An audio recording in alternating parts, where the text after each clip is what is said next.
You ask Tiger to solve. This deals with linear equations with one unknown. The final result is x equals 20. Let's solve it step by step. Simplify the expression. Break up the fraction. Group like terms. Convert the integer into a fraction. Combine the fractions. Combine the numerators. Group all constants on the right side of the equation.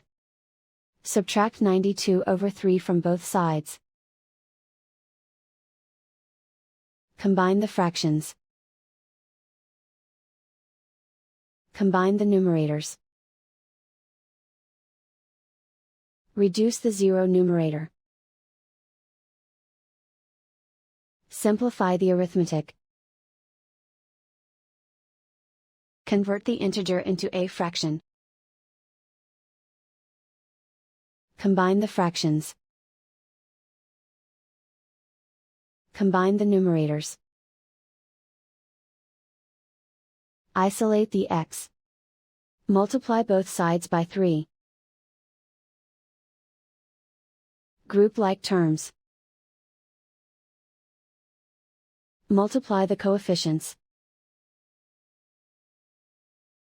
Simplify the arithmetic.